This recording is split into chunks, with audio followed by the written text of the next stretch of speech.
What do you think, boys? How you doing today? What do we got? Yeah, we got Civivi. We got the Civivi Relic, and here's what it says on the box. Relic. R-E-L-I-C. It's a Civivi brand, so it's not a Wii knife. It's the Civivi. So it's more budget-oriented. This one, I mean, the thing about Civivi is they can go higher. They can go up to like $100 range. Okay, so it's their budget brand. They ain't $240, but they can get up to close to $100.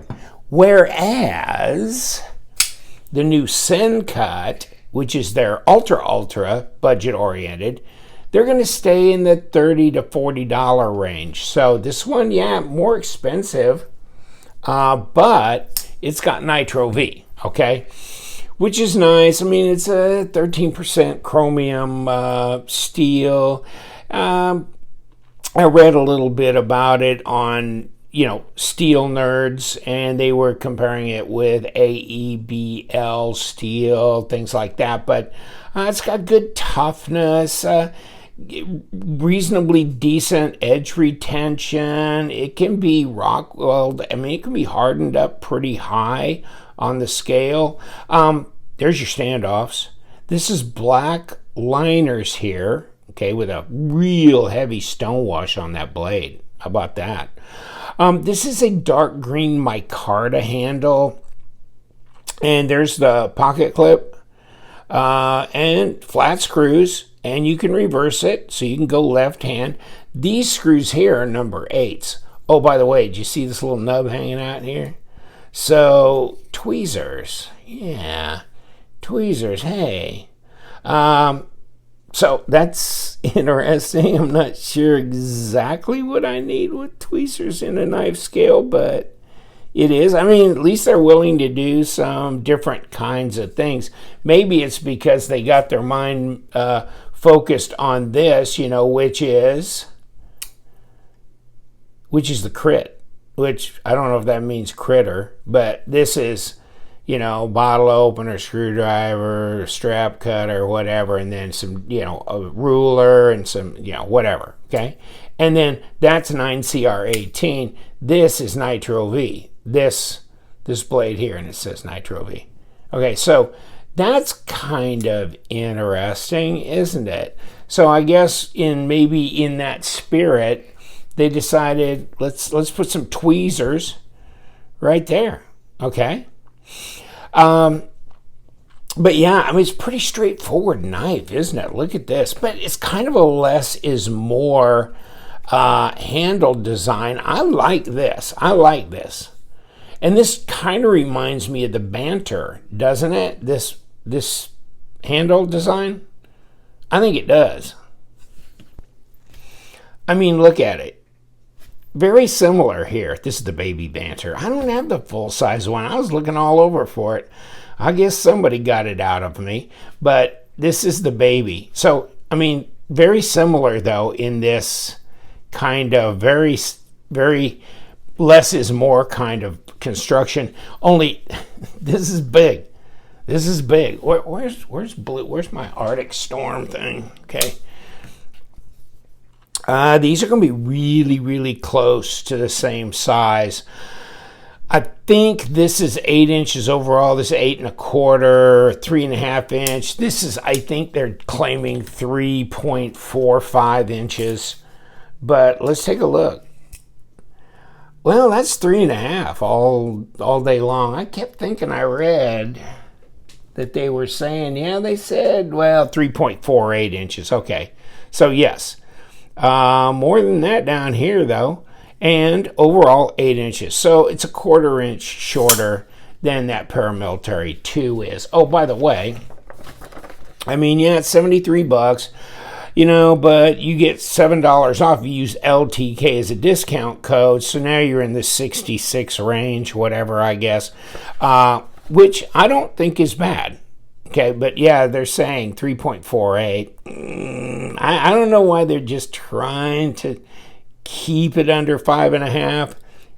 They do say there's tweezers on there, but other than that, here's the options. I mean, you can get it in a Damascus blade, which, you know, I'll take Nitro V over Damascus, but then you can get it, you know, in Burgundy G10, or you can get it in micarta, or you can get it in black G10.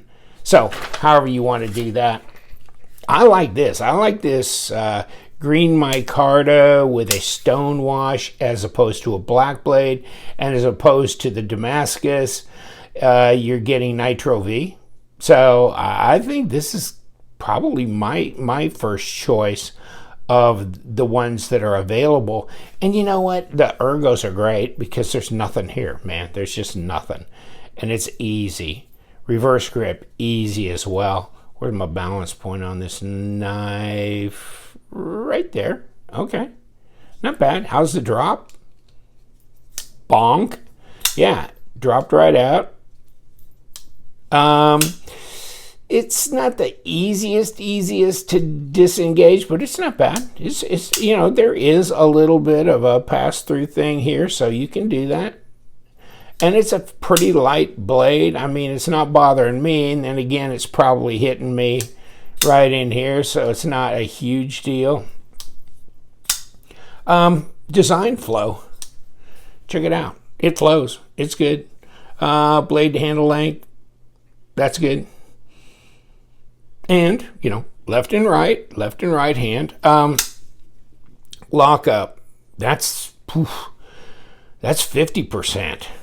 Arguably 60. And yeah, that's right there, isn't it? I'm not getting any blade play or lock rock. Check for centering. That looks centered. So anybody who worries about that, it's very, very few knives that I have. I mean, if they're off center, it's usually the pivot's loose or something needs to be adjusted. And very few have I ever had where even after adjusting, they're off center. I mean, they're getting pretty good at keeping it pretty tidy like that. And then lock rock and blade play. I had one knife that had lock rock in the last year, maybe, of all the knives I've had in my hands. So that's pretty wild. Look at this jimping. This goes out a ways, doesn't it? And you can get up here. See where this cutaway is? You can get up here. Oh, well. Huge piece of paper here. Okay. Oh, wow, that's nice. Yeah, it's got a pretty good factory edge on it. That's not too shabby. Comes in a box, doesn't it? And of course they have zipper pouch in the box, and we will take this apart as well. There you go. What else do we got? What are the stickers they're throwing in here? There's the Elementum one. I saw one the other day where they had, oh, the Baby Banter one had a Baby Banter sticker and an Elementum sticker in it, and a Civivi sticker, so there was 3 stickers. And you get a microfiber cloth, blah, blah, blah, all that. Oh, let's see how fat it is in your pocket. 13 millimeters. It's 0.51. It's thicker handle than the Paramilitary 2 at a 0.46. So, yeah, it's a bit more. Now, this is thinner blade stock, though, than the PM2. 0.11 at just pretty much call it 3, but it's 2.8 millimeters. So, yeah, that's fairly thin blade stock. Let's look at this. Well, you know what? That's not too fragile there on the tip either, to tell you the truth. So, yeah, I mean, overall, you know, ergos are great. The fidget factor is there. There's no question about that. Fit and finish is fine, and the overall design is attractive. Plus, this is not a tiny knife. No offense, buddy. No offense. There's a Civivi brother, right? Look at that Baby Banter. I mean, 2-inch cutting length, 2 3/8 overall. Look at that. I mean, just amazing. But this is 2 ounces. This is 2 ounces, okay? What is this? Let's check it out. Chantouille. And it is almost 108. Let's roll back around to ounces. which is American for American weight. 3.8. Okay. Yep, 3.8. Oh, by the way, the Civivi bow. Now that is actually a contoured as well. But what is, I mean, this is smaller too. There you go, 2.13. So, and not to try and change the topic completely, 2 ounces, 2.13. But the bow is bigger. Now that's a Brad Zinker, design. How cool is that? That's, yeah, baby. We'll be talking about that coming up, as well as the crit. So Civivi, are they kicking ass and taking names? Yes, they are. I mean, really, if you had to name a budget brand that, if you only got to choose one budget brand, what would you be doing? This would be awful hard to walk away from. This might be it for me. But, not like I don't like, petrified fish or Kaiser or, Concept. There's this little bastard too. Man, what are we going to do with you? It's about the same size, isn't it? The little Main Street, Dirk Pinkerton. But, it'd be tough because there are so many. And then you got Bestech, has some great ones. You got Sencut. You got, I don't know. There's just a lot. There's a lot. But this is a little bit more expensive. You got Ganzo. If you want to stay below $35, Ganzo, all in. Because even the Sencut is running a little over $40. Like the Snap, right? There's a Sencut Snap. Is that cool? But it's not Nitro V, see? And just like the Episode, Sencut, but it's not Nitro V. All right? But there's still a hell of a deal at $42, right? And micarta, etc. Okay? I'm going to do a video on them too. Geez, I think I got enough things around here to focus on for a while. But yeah, this is way cool, isn't it? Dirt rag time. Okay, so number 8s, right? And number 8s means it's great. So let's kick this out. Let's see. I believe they're all ceramic bearings. So is there any point in taking it apart? I don't know. Some people like to. It's always interesting to check it out on the inside. And I don't know if this thing will come apart without taking the pocket clip. Probably not. Because this is going through a standoff, isn't it? And dink, dink, dink. Wake up, buddy. Actually, if I just took this one out, it would pull that, but might as well take both and pull the clip off, and then I could pull the scale off independent of the liner, which would be more of a, ooh, pop. Here we go. Oh, yeah, what do you think popped that scale off? It was the damn tweezers trying to open up. Amen, brother. Okay, so there's a pocket clip. Do we have long and short? We do, because, of course, this longer one runs through this standoff here, okay? So that's the whole point of that. So remember that when you come to do that. And then here's your lock bar side, okay? But there's your groove. There's your grooving for the tweezers.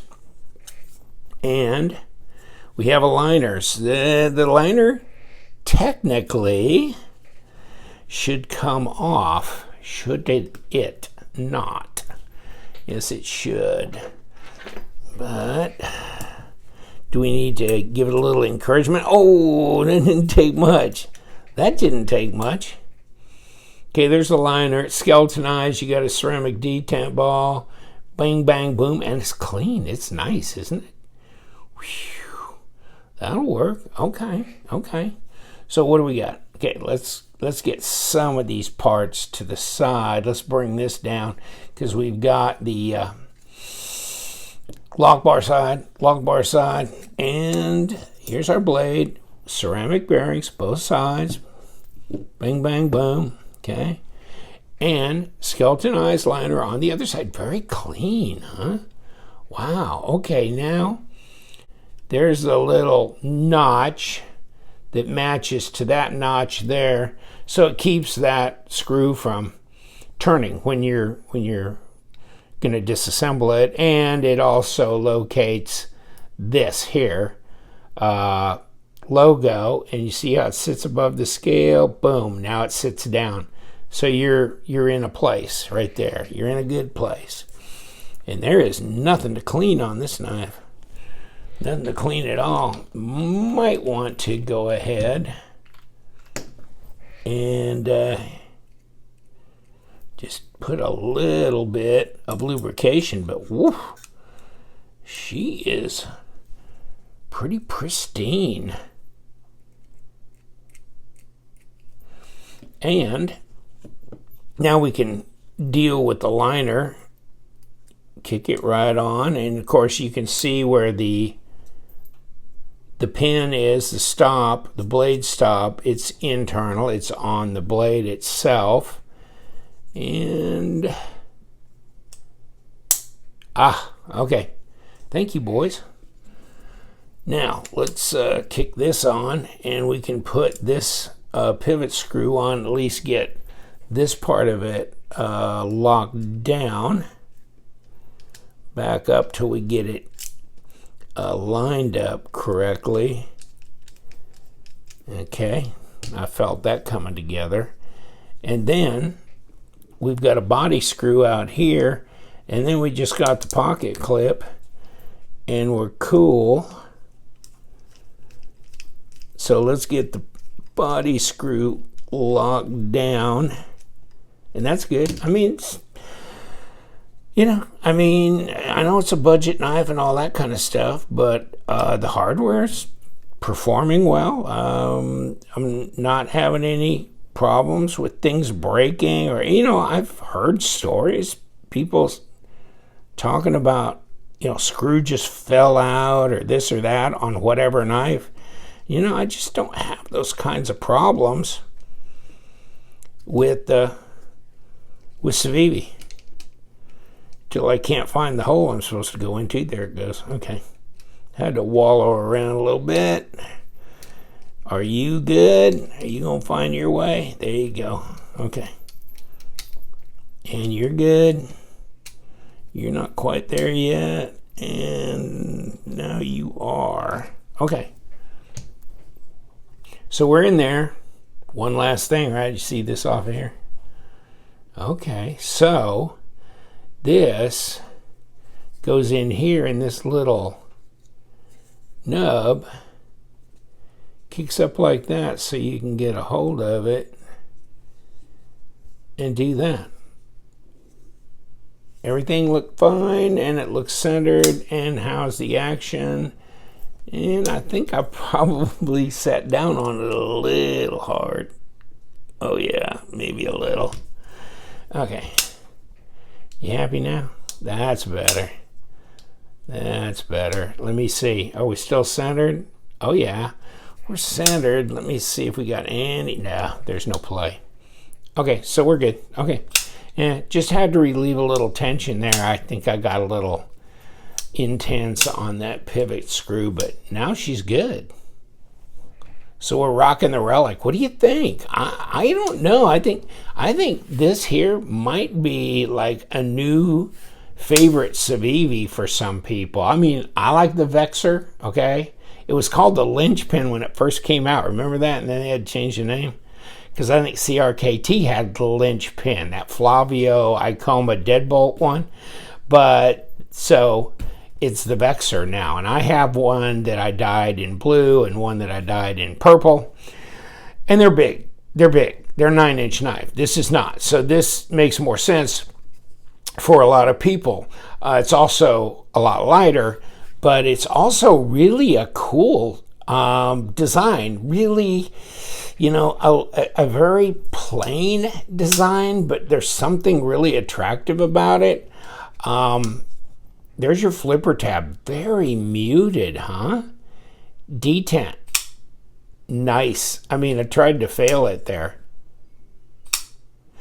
That, I mean, that detent, I know this is dead ass end of this video, but, and I forgot to mention it before, but that detent that's a no-fail detent, and that's just what it needs to be, because there's no real other good way to open this knife. Can you even try?